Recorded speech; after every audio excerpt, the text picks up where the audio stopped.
2 Chronicles, chapter 16.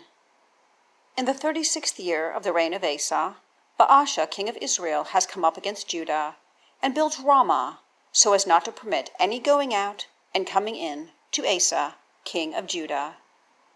And Asa brings out silver and gold from the treasures of the house of Yahweh and of the house of the king, and sends them to Ben-Hadad king of Aram, who is dwelling in Damascus, saying, A covenant is between me and you, and between my father and your father. Behold, I have sent silver and gold to you. Go, break your covenant with Baasha king of Israel, and he goes up from off me. And Ben-Hadad listens to King Asa, and sends the heads of the forces that he has to the cities of Israel, and they strike Ijon and Dan, and Abel-Maim, and all the stores, cities of Naphtali. And it comes to pass at Baasha's hearing that he ceases from building Ramah, and lets his work rest.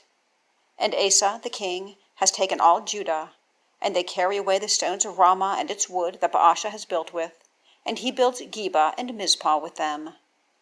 And at that time Hanani the seer has come to Asa king of Judah, and says to him, Because of your leaning on the king of Aram, and you have not leaned on your God Yahweh, therefore the force of the king of Aram has escaped from your hand.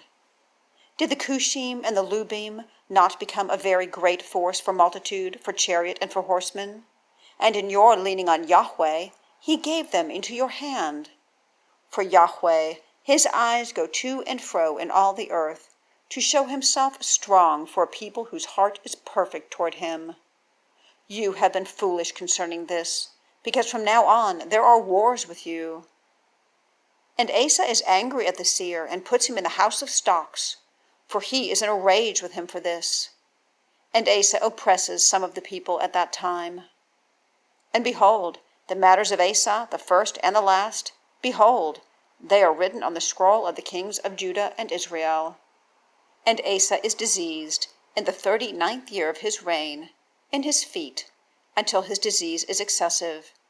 And also in his disease he has not sought Yahweh, but among physicians. And Asa lies with his fathers, and dies in the 41st year of his reign.